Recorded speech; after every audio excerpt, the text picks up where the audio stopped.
Best health packages up to 80% discount. Tirumala Diagnostics.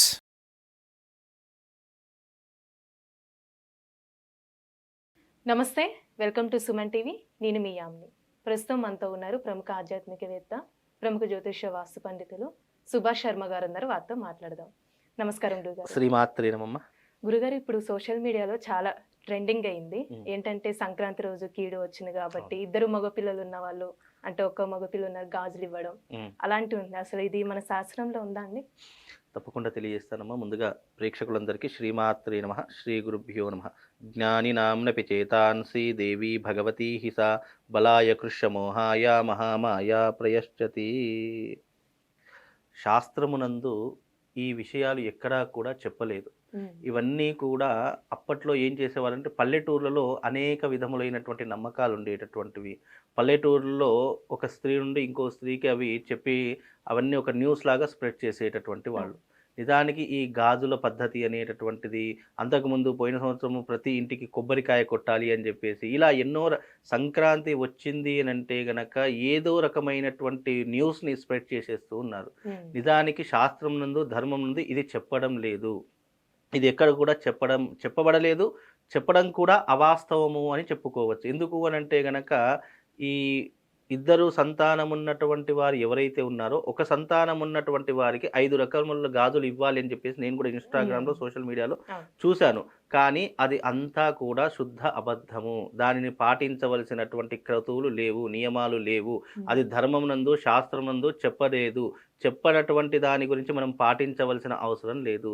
కాకపోతే ఏంటి అంటే ఇవన్నీ ఎందుకు చెప్పుకున్నారు అని అంటే అప్పట్లో ఈ మాటలు చెప్పడం ద్వారా బంధాలు బంధుత్వాలు ఒకటవుతాయి. ఇవి చెప్పడం ద్వారా అయినా సరే వేరే పొరుగురు నుంచి వచ్చేటటువంటి వారు వాళ్ళ ఇంటికి వస్తారు అనేటటువంటి ఒక కాన్సెప్ట్తో చెప్పారేమో కానీ నిజానికి ధర్మం ముందు శాస్త్రం ముందు ఇది చెప్పలేదు. కనుక దీని గురించి పాటించవలసినటువంటి నియమం లేదు. కానీ సంక్రాంతి నందు ఏం పాటించమన్నారు అని అంటే గనక నువ్వులతో చేసేటటువంటి ప్రతీదీ కూడా పాటించమన్నారు. తిల తర్పణము, తిల హోమము, తిల దానము, తిల భక్షణము, అలాగే తిల తర్పణము. అంటే దీంట్లో పితృతర్పణము వేరే, మళ్ళీ ఈ యొక్క దేవతలకు ఇచ్చేటటువంటి తర్పణము వేరే. పితృతర్పణానికి నల్ల నువ్వులతో తర్పణం చేయాలి, దేవతా తర్పణానికి తెల్ల నువ్వులతో తర్పణం చేయాలి.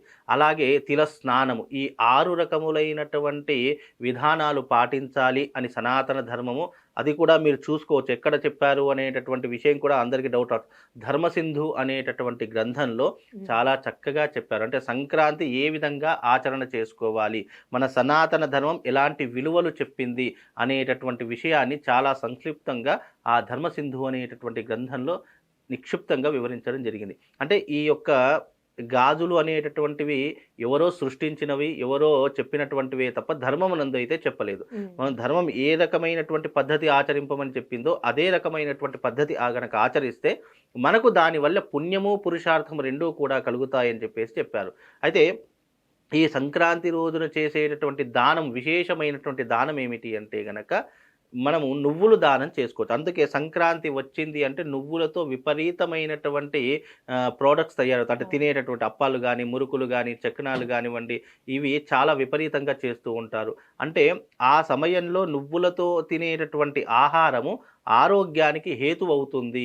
ఈ సమయంలో తప్పకుండా ఈ యొక్క పుష్యమాసం ప్రారంభమవుతుంది అంటే గనక నువ్వులతో చేసేటటువంటి ఆహార పదార్థాలు తినడం ద్వారా శరీరంలో అనేక రుగ్మతలు తగ్గుతాయి అని చెప్పేసి ఆ రకమైనటువంటి పద్ధతిని చెప్పారు. అంటే ఇటు ధర్మానికి ఇటు ఆరోగ్యానికి 2 రకాలైనటువంటి సూత్రాలను అందజేశారు మహర్షులు. అలాగే ఆ సమయంలో నల్ల నువ్వులు గోరువెచ్చని నీటిలో వేసుకొని ఆ నీటితో స్నానం ఆచరిస్తే గనక శని దోషాలు తొలగిపోతాయి అని ఆచరణలోకి చెప్పింది. అదే రకంగా ఆ రోజున మన ఇంటికి వచ్చినటువంటి బ్రాహ్మడికి కానివ్వండి, లేదు అనంటే అతిథులకు కానివ్వండి, నువ్వులతో చేసినటువంటి పదార్థాలను దానముగా ఇవ్వాలి లేదా భోజనముగా పెట్టాలి అనేటటువంటి ధర్మాన్ని తెలియజేసింది.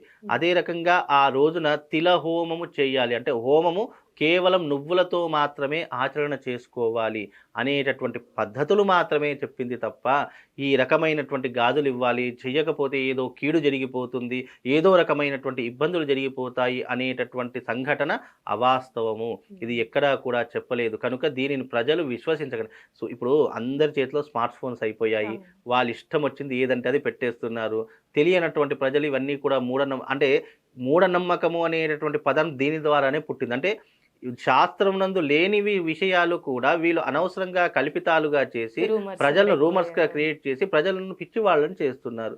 నిజానికి ఇది శాస్త్రం నందు లేదు కాబట్టి దీని గురించి ఆచరించవలసినటువంటి అవసరము ఏమాత్రము లేదు అనేటటువంటి విషయాన్ని దీని ద్వారా తెలియజేశానమ్మా. దీనిని నమ్మకండి, నమ్మి మోసపోకండి. అనవసరంగా దీని ద్వారా మోసపోయేటటువంటి జనాలు కూడా చాలా రకాలుగా ఉంటారు. కనుక మనకు ధర్మం ఏం చెప్పింది, శాస్త్రం ఏం చెప్పింది, శాస్త్రం నందు మన పూర్వీకులు ఋషులు ఎంతో కష్టపడి ఎన్నో రకాలైన పరిశోధనలు చేసి మానవాళికి ఒక పండగ వెనుక ఉన్నటువంటి ఆంతర్యాన్ని అప్పుడే తెలియజేశారు. కనుక ఇలాంటి ధర్మాన్ని పాటించడం, ఇప్పుడు గాజులు పంచడం ద్వారా ఏమీ రాదు, అసలు కీడు లేదు, ఏమీ లేదు. అదే గనక నువ్వులతో స్నానం చేయడం ద్వారా శనిగ్రహాల యొక్క దోషాలు తొలగిపోతాయి. అదే రకంగా నువ్వుల భక్షణం అంటే భోజనము చేయడం ద్వారా నువ్వులతో చేసినటువంటి ఏ పదార్థం అయితే తింటామో ఆరోగ్యానికి రక్షణగా ఉంటుంది. అలాగే ఆ రోజున చేసేటటువంటి తిలహోమము ఏదైతే ఉందో మన జీవితాన్ని ఏలినాటి శని ప్రభావాన్ని దూరము చేస్తూ ఉంటుంది. అలాగే ఆ రోజున ఇంటికి వచ్చినటువంటి అతిథికి నువ్వులు దానము చేసినా, నువ్వుల పదార్థములు పెట్టినా ఆ దానము యొక్క పుణ్య ఫలితం మన జీవితానికి, మన కుటుంబానికి వస్తూ ఉంటుంది. అదే రకముగా ఆ రోజున తర్పణము, పితృతర్పణము అనేటటువంటిది చేయడం ద్వారా పితృదేవతలు సంతోషిస్తారు. 6వది దేవతా తర్పణం. దేవతా తర్పణం చేయడం ద్వారా దేవతలు సంతోషిస్తారు. ఈ రకమైనటువంటి విధానాన్ని ధర్మమునందు చెప్పడం జరిగింది తప్ప ఇక్కడ దానము చేయవలసినటువంటి పదార్థములు కేవలం నువ్వులు మాత్రమే. ఎందుకంటే మకర రాశికి అధిపతి శనీశ్వరుడు. శని దేనికి శని ఎవరి కొడుకు? సూర్య భగవానుని యొక్క కొడుకు. అందుకే సూర్యుడు మకర రాశిలోకి ప్రవేశించినప్పుడు మకర సంక్రమణ జరుగుతుంది. 2 రకాల సంక్రమణలు ఉంటాయి, మేష సంక్రమణ, మకర సంక్రమణ. నేను మొన్న కొన్ని సందర్భాలలో మేష సంక్రాంతి గురించి కూడా చెప్పాను. సూర్యుడు ఎప్పుడైతే మేషరాశిలోకి ప్రవేశిస్తాడో ఉత్తర భారతదేశం వైపు సంక్రాంతి, మనం ఎట్లాగైతే మకర సంక్రాంతి చేసుకుంటామో వాళ్ళు మేష సంక్రమణ సంక్రాంతి చేసుకుంటారు. చాలా వైశిష్టం అది కూడా. ఎందుకంటే సూర్యుడికి మేషరాశి ఉచ్చస్థానం అవుతుంది. ఆ సమయంలో సూర్యుడు కనుక మేషరాశిలోకి ప్రవేశిస్తే దాన్ని మేష సంక్రమణ అంటారు. అదే మకర రాశిలోకి ప్రవేశించడం ద్వారా మకర సంక్రాంతి అనేటటువంటి నామం దానికి రావడం జరిగింది. దానికి కూడా చిన్న కథ ఉంది, 2 నిమిషాలు చెప్తాను. సూర్య భగవానుడు తన కొడుకైనటువంటి శనీశ్వరుడి ఇంటికి వచ్చాడు. శని భగవానుడి ఇంటికి వచ్చినప్పుడు శని భగవానుడు ఏం చేశాడు అంటే గనక శనికి ఇష్టమైనటువంటివి తిలలు అంటే నువ్వులు అని అర్థము. అయితే ఈ నువ్వులతో చేసినటువంటి పిండి పదార్థాలను, వంటకాలను సూర్య భగవానుడికి భోజనముగా పెట్టాడు. అప్పుడు ఆ భోజనము, ఆ పదార్థాలన్నీ కూడా తిన్నటువంటి సూర్య భగవానుడు శనీశ్వరుడికి ఒక గొప్పనైనటువంటి వరం ఇచ్చాడు, అద్భుతమైనటువంటి వరము. ఎవరైతే నీ యొక్క గ్రహ సమస్యలతో బాధపడుతున్నారో, ఏళ్నాటి శని కానీ, సప్తమ శని కానీ, అర్ధాష్టమ శని కానీ, అష్టమ శని కానీ, ఈ విషయాలలో ఎవరైతే బాధపడుతున్నారో వాళ్లకు ఈ మకర సంక్రాంతి రోజున నువ్వులతో చేసినటువంటి పదార్థాలను తినడం ద్వారా, నువ్వులు దానం చేయడం ద్వారా, నువ్వులతో హోమం చేయడం ద్వారా నీ యొక్క ఏదైతే దృష్టి ఉందో అది క్షీణించుకుపోతుంది. నా యొక్క అనుగ్రహం వాళ్ళకు సంపూర్ణంగా కలుగుతుంది. సూర్యుడు దేనికి కారకుడు? ఆరోగ్య కారకుడు అని చెప్పారు.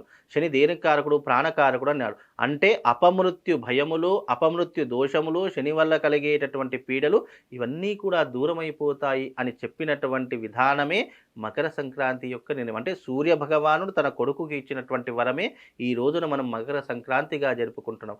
అదే కానీ ఇక్కడ గాజులు దానం ఇవ్వాలి, ఇవ్వకపోతే కీడు జరుగుతుంది, ఏదో రకమైనటువంటి ఇబ్బంది, ఇవన్నీ అవాస్తవాలు. దయచేసి ఎవరు నమ్మకండి. మనం ఈ రకమైనటువంటి ధర్మాన్ని పాటిద్దాము, మన ఆరోగ్యాన్ని మనం కాపాడుకుందాము. చాలా చక్కగా తెలియజేశారు గురుగారు. ధన్యవాదాలు. శ్రీమాత్రేను.